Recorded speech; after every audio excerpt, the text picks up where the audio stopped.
Applaudissez-le. Nous allons point tarder.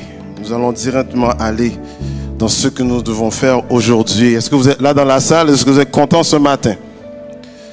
On reste toujours sur le même sujet. C'est une suite par rapport avec ce qui a été dit la semaine passée. Le pasteur Ricardo et moi, on sentait le besoin de faire une suite. On reste toujours par rapport avec l'homme spirituel. Et comprenez que nous travaillons vraiment main à main ensemble. Je suis toujours dans la disposition, lorsque pasteur Ricardo termine une série de messages, à mettre un emphase sur ce qu'il a dit, ou mettre une conclusion, faire tout simplement une révision, tout simplement pour emmener au peuple, faire comprendre qu'avant tout, ce que nous disons, nous sommes sur la même longueur d'onde, mais aussi que ramener tout simplement un rappel. Parce que la parole doit être rappelée. Ce qui a été enseigné doit être répété. Et oui, il doit y avoir une sorte de conclusion, mais il doit y avoir une conclusion dans le sens d'une manière que de s'assurer personnellement que vous avez compris. Mais on se fie sur ça d'une manière personnelle, mais nous savons que c'est à Dieu revient la tâche d'illuminer votre esprit afin que vous puissiez vraiment comprendre tout ce qu'il y a à dire tout simplement. Donc, une révision bien rapide. On a parlé tout simplement de l'homme spirituel. On a parlé que Dieu est le chemin. C'est pas ça? Que Dieu est le chemin. Et le chemin vient par Christ. Et on a fait comprendre que nous qui sommes enfants de Dieu, nés de Dieu, nous devons marcher sur ce chemin-là. Amen. Nous devons marcher sur ce chemin. C'est-à-dire un enfant qui est né de son père et de sa mère doit suivre les instructions de ses parents. Et nous qui sommes nés de Dieu, enfants de Dieu, à cause que nous avons cru à Jésus-Christ, nous devons marcher selon le chemin que Dieu nous a placé, nous a donné. Et marcher en dehors de ce chemin-là nous fait comprendre que nous marchons naturellement, non spirituellement.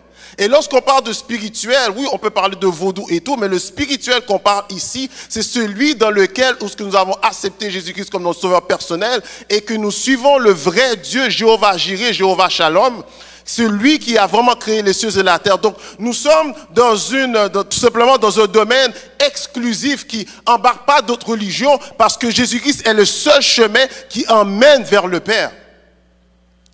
Et la personne qui est née de Dieu doit marcher dans ce chemin-là. Ça, c'est par rapport avec ce qu'on a dit la semaine passée. Et on a fait comprendre que la chair est une loi innée de l'échec, rendant impossible pour l'homme naturel de plaire ou de servir Dieu. Vous pouvez tout simplement l'afficher.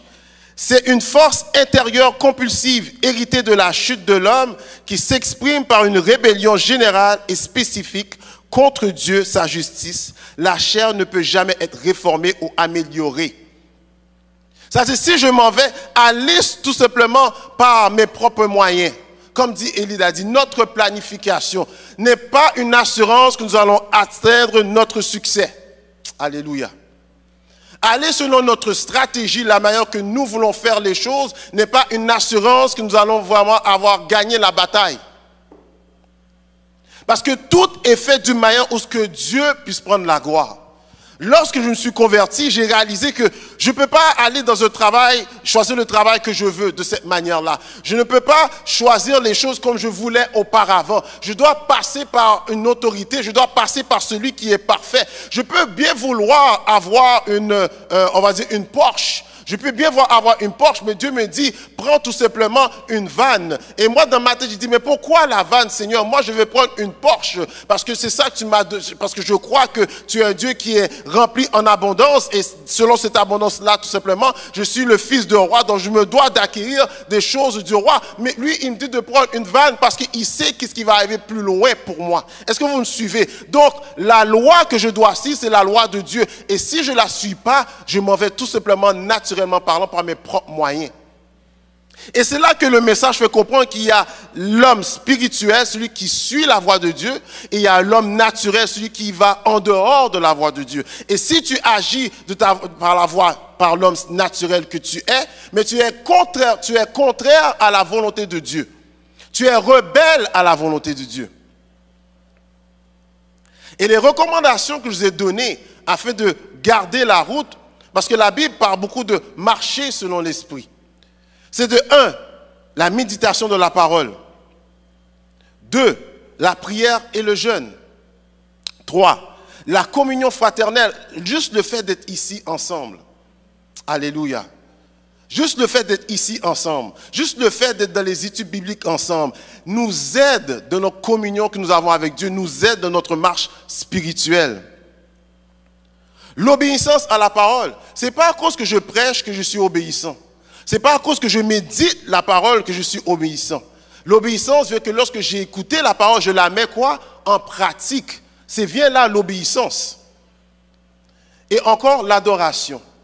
Ce que Élide a fait présentement démontre que sur sa marche spirituelle, en tant que femme spirituelle, elle s'est laissée diriger par le Saint-Esprit pour maintenant accomplir ce que Dieu a mis sous son cœur. Et comme je dis, fais de l'Éternel tes délices et tu seras ce que ton cœur désire. Et en conclusion, j'ai tout simplement dit que l'homme spirituel est celui qui marche dans l'obéissance de la parole, sous la gouvernance et la direction de l'Esprit de Dieu. Mais il y a un problème par rapport avec tout ça. On a bien compris qu'il y a l'homme naturel qui marche selon ses stratégies, selon lui-même. On a bien compris qu'il y a l'homme spirituel qui marche selon Dieu. Mais ça nous devait nous poser une question quelque part. Comprenons une chose avant tout. La Bible, un livre que j'aime beaucoup, nous montre directement notre histoire. Elle dit tout simplement où est-ce que nous sommes sortis, qu'est-ce qui nous est arrivé, comment pouvez-vous en sortir et aussi comment aussi emmener d'autres personnes à s'en sortir.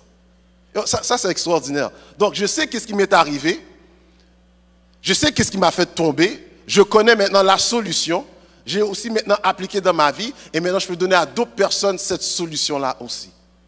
La Bible marque notre histoire. Mais ça me fait comprendre quand tu parles de l'homme spirituel et l'homme naturel qu'il y a un combat. Il y a un combat qui se passe. Et je ne veux pas parler d'un combat qui est externe, mais je veux parler du combat qui est interne.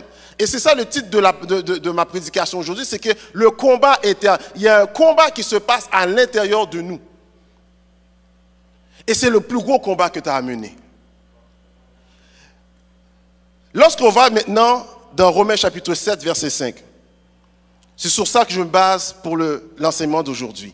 Il dit, car lorsque nous étions dans la chair, les passions des péchés provoqués par la loi agissaient dans nos membres, de sorte que nous portions des fruits dans la mort. Mais maintenant, nous avons été dégagés de la loi, étant morts à cette loi, sous laquelle nous étions retenus, de sorte que nous servons dans un esprit nouveau, et non selon la lettre qui a vieilli. On va directement au verset 14. Nous savons en effet que la loi est spirituelle, mais moi, je suis charnel et vendu au péché. C'est l'apôtre Paul qui parle. Car je ne sais pas ce que je fais. Je ne fais point ce que je veux, et je fais ce que je hais. Or, si je fais ce que je ne veux pas, je reconnais par là que la loi est bonne. Et maintenant, ce n'est plus moi qui le fais, mais c'est le péché qui habite en moi.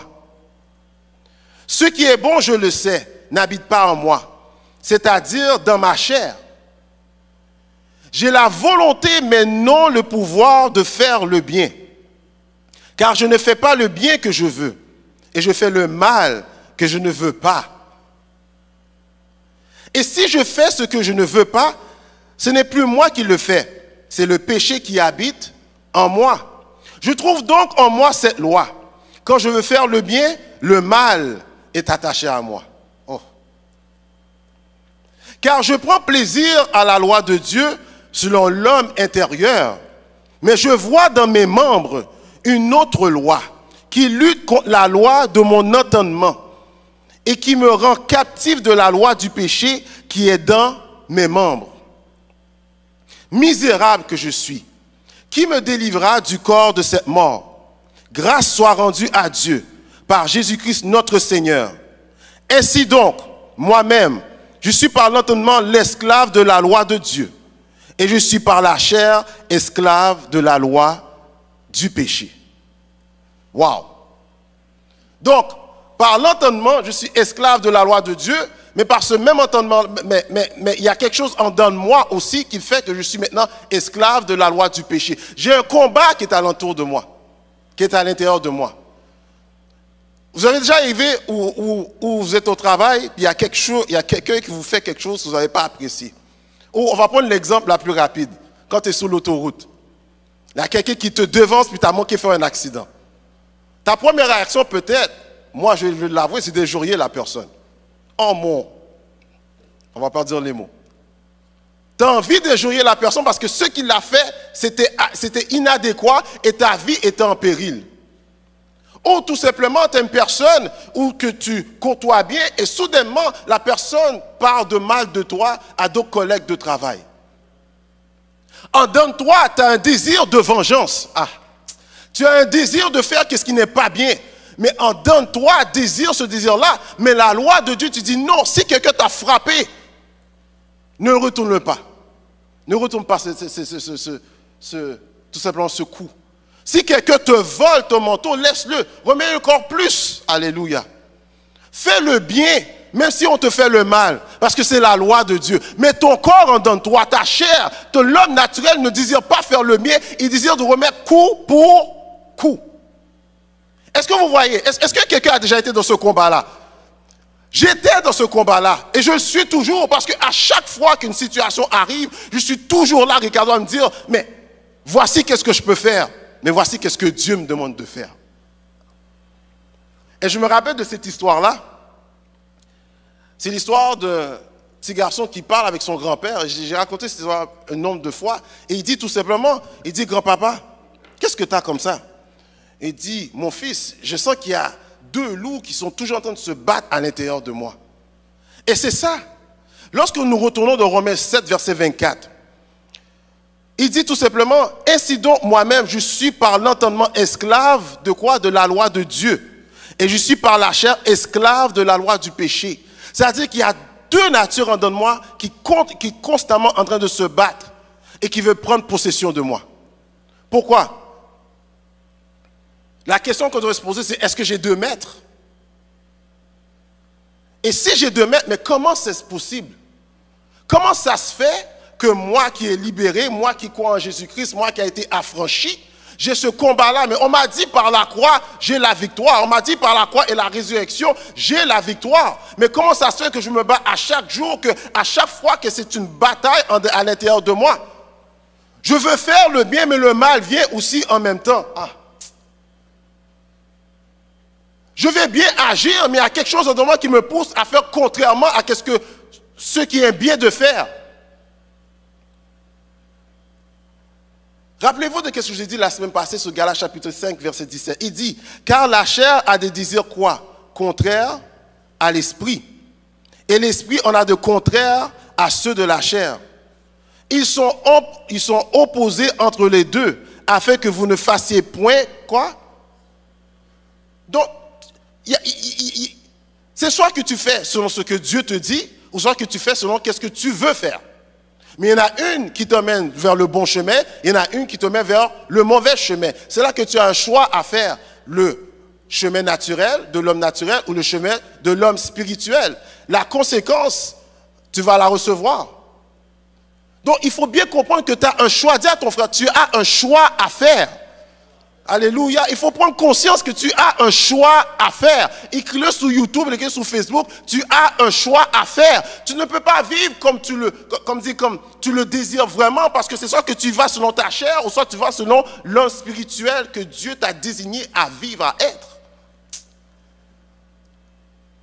Et une chose qui nous est arrivée, c'est qu'avant même que tu connaisses Jésus-Christ, tu vivais d'une manière naturelle. Tu faisais ce que tu veux. Tu vivais selon tes planifications, selon tes stratégies, selon ta propre loi. Que tu as une loi, que j'ai une loi, c'est la loi de la perdition. Car c'est le chemin qui s'adonne. Mais lorsque tu as connu Jésus-Christ, tu es devenu ce qu'on appelle une nouvelle créature. Donc la nature rebelle que tu avais a été maintenant surplacée par une nature spirituelle qui est venue par la nouvelle naissance. C'est pour ça que c'est possible être esclave du péché ou être esclave de Dieu. Et cette nature que tu as, on le retrouve dans 2 Corinthiens chapitre 5 verset 16 qui dit, ainsi dès maintenant, nous ne connaissons personne selon la chair. Et si nous avons connu Christ selon la chair, maintenant, nous ne le connaissons plus de cette manière. Donc si j'ai connu Christ d'une manière intellectuelle, maintenant, je ne le connais plus de cette manière-là. Verset 17. Si quelqu'un est en Christ, il est maintenant une nouvelle créature. Les choses anciennes sont passées et voici toutes choses sont devenues nouvelles. Maintenant, dans Éphésiens chapitre 4, verset 17. Voici donc ce que je dis et ce que je déclare dans le Seigneur. C'est que vous ne devez plus marcher comme les païens qui marchent selon la vanité de leur pensée. Ils ont l'intelligence obscurcie. Ils sont étrangers à la vie de Dieu à cause de l'ignorance qui est en eux, à cause de l'endurcissement de leur cœur. Ayant perdu tout sentiment, ils se sont livrés à la dissolution pour commettre toute espèce d'impureté jointe à la cupidité. Mais vous, mais moi, ce n'est pas ainsi que vous avez appris Christ. Si du moins vous l'avez entendu. Donc si tu as entendu Christ, tu as une nouvelle manière de marcher. Et si conformément à la vérité qui est en Jésus, c'est en lui que vous avez été instruits à vous dépouiller, eu égard à votre vie passée, du vieil homme qui se corrompt par les convoitises trompeuses. Donc, notre passé, c'est le vieil homme. Notre passé, c'est qui? C'est le vieil homme. Verset 23.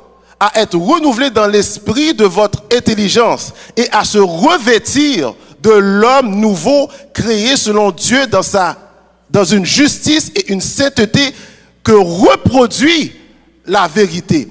Donc ce que la parole nous fait comprendre, c'est que tu as toujours le choix, si tu veux, de marcher selon la chair, mais ce n'est pas ta destinée, ce n'est pas ta vocation, ce n'est pas ton appel. Dieu te demande de prendre tout ce qui était toi dans le passé, le mettre de côté et juste prendre l'homme nouveau qu'il a créé en toi. Et j'aime le mot qu'il a utilisé. Et si vous étiez très bien attentifs, Élide aussi l'a dit, le vieil homme doit être mis de côté, mais habillons-nous de l'homme spirituel afin de faire plaisir à Dieu. C'est un choix de prendre. C'est-à-dire que la personne qui est perdue, la personne qui ne connaît pas Dieu, agit selon seulement une chose, ses propres convoitises, son propre chemin. Mais la personne qui croit en Dieu, maintenant, prend le choix maintenant de servir Dieu en étant l'homme spirituel. Mais il peut se rabattre sur le vieil homme toujours. Mais une fois qu'il se rabat sur le vieil homme, il peut retourner sur l'homme spirituel s'il a compris que ce vieil homme-là est vraiment du passé. Et je suis là à te dire aujourd'hui, ce que tu étais autrefois, c'est autrefois. Aujourd'hui, tu es une nouvelle personne en Jésus-Christ. Tu es une personne nouvelle et tu dois marcher en nouveauté d'esprit dans la vérité parce que c'est maintenant ça que tu es appelé à marcher en tant qu'homme nouveau. Et ça me pose une deuxième question. On est proche de terminer. C'est comment gagner ce combat? Tu me parles de combat donné, mais comment je peux gagner ce combat? Tu me fais comprendre qu'il y a deux natures en moi et ils sont constamment en train de se battre pour me prendre tout simplement. Mais c'est simple. Pour rentrer dans ce sujet, je veux bien faire comprendre quelque chose. Quand on va dans Romains chapitre 12, versets 1 et 2, il dit, « Je vous exhorte donc, frères, par les compassions de Dieu, à offrir vos corps comme un sacrifice vivant, saint, agréable à Dieu, ce qui sera de votre part un culte raisonnable. » Pour arriver à gagner la bataille, il faut avant tout s'abandonner. Abandonne tous tes plans, abandonne, juste s'abandonner totalement. Et lorsque tu rentres dans le concept de s'abandonner et tu t'abandonnes à Dieu, maintenant le verset 2 prend naissance, qui dit, ne vous conformez pas au siècle présent. Donc tu dois t'abandonner avant, et une fois que tu t'es abonné, l'apôtre Paul dit tout simplement, mais ne te conforme pas au siècle présent, mais soyez transformés par le renouvellement de l'intelligence, afin que vous discerniez quelle est la volonté de Dieu, ce qui est bon, agréable et parfait. Donc l'Esprit de Dieu est la parole de Dieu. Donc en quelque part, je dois m'abandonner, et lorsque je m'abandonne, je dois laisser place à l'Esprit de Dieu de travailler en moi, à l'entremise de quoi? De sa parole. L'exemple est simple. Lorsque j'ai eu mon premier fils, il est né. Donc, ce que je dois faire en tant que père, c'est de l'instruire. Et à chaque jour, je l'instruis. Donc, à chaque jour, je le renouvelle. À chaque jour, une nouvelle instruction. À chaque jour, un renouvellement. Mais c'est ça que Dieu va faire avec nous. Mais la question que tu dois te poser, c'est que, si je retourne à l'histoire de cet enfant, mais oui, grand-père, je comprends que tu as deux loups, que tu as l'impression qu'ils se battent à l'intérieur de toi, mais c'est lequel qui gagne? Le grand-père dit, mais c'est celui que je nourris. Nourris ta chair. Ta chair va prendre le dessus. Nourris l'esprit. L'esprit de Dieu va prendre le dessus. Est-ce que vous saisissez? Je répète, je peux même terminer avec ça. Nourris ta chair. Ta chair va prendre le dessus. Nourris ton nouvel esprit. Nourris la nouvelle créature. Elle va prendre le dessus. Parce que là où le péché a abondé, la grâce, elle a surabondé. Ah, là où le péché a abondé, la grâce, elle a surabondé. En conclusion, l'homme spirituel se rafraîchit à chaque jour, mais l'homme naturel continue à se défraîchir à chaque jour. Donc, le rafraîchissement dans sa réalité vient par les recommandations que je vous ai données, par la lecture de la parole, par l'obéissance, par le jeûne, par la prière, par la communion fraternelle, le fait d'être ensemble. Lorsque quelque chose se passe de mal, un frère vient me voir, Dieu me demande de prier pour toi, pour que tu puisses être rafraîchi. Lorsque je m'en vais à l'étude biblique, j'entends la parole, je me sens rafraîchi. Alléluia. Lorsque je viens à l'église et j'adore le Seigneur, je me sens rafraîchi pour dire que je me sens édifié. C'est simple. Vous savez, j'ai passé beaucoup de temps, alléluia, à aller selon ma propre volonté, même en étant enfant de Dieu. Et c'est ça que ces paroles veulent faire comprendre. Parce que l'apôtre Paul, qui nous a exposé le livre de Romains dans le chapitre 7, dit que, regarde, je me bats tout le temps. Mais gloire soit rendue à Dieu, qu'il n'y a aucune condamnation pour ceux qui sont en Jésus-Christ. Dieu sait le dilemme que nous avons, mais il nous a donné les outils pour mettre ce dilemme-là de côté. Le plus que tu marches sur l'Esprit de Dieu, le plus que tu crucifies la chair. Alléluia. Que le Seigneur vous bénisse. Alléluia. Gloire à ton nom, Seigneur Jésus-Christ. Gloire à ton nom. Sans plus tarder, et je sais que le temps nous manque un petit peu, si toi tu veux accepter le Seigneur Jésus-Christ, et je fais toujours ça parce qu'il ne faut jamais manquer l'opportunité. Tu as vécu ta vie de ta manière à toi. Dieu te fait comprendre que la manière que tu fonctionnes, ça ne va pas réussir. Ce qu'il te demande aujourd'hui, c'est prendre son fils. Dieu dit, Dieu t'a tant aimé le monde qu'il donna son seul unique fils afin que quiconque croit en lui ne périsse point, mais ait la vie éternelle. Les mots que je veux que tu retiens, c'est périr. Si tu ne prends pas Christ, tu vas périr. Mais si tu prends Christ, tu vas être maintenant un nouveau-né. Tu vas maintenant être sauvé. Et Dieu te donnera tout ce que tu as besoin maintenant pour marcher devant sa présence. Donc prends ce pas de foi aujourd'hui. Si tu as entendu cette parole, mais tu es venu aujourd'hui, si tu as entendu et accepté cette parole, excusez-moi, que tu acceptes que Jésus-Christ est mort sur la croix pour tes péchés, mais il est ressuscité afin que tu es juste devant le Père, si tu crois à ces paroles-là, tu es sauvé. Prends ce pas de foi et fais juste cette prière très simple, vu qu'on a peu de temps. Dis, Seigneur, je te demande pardon pour tout ce que j'ai fait.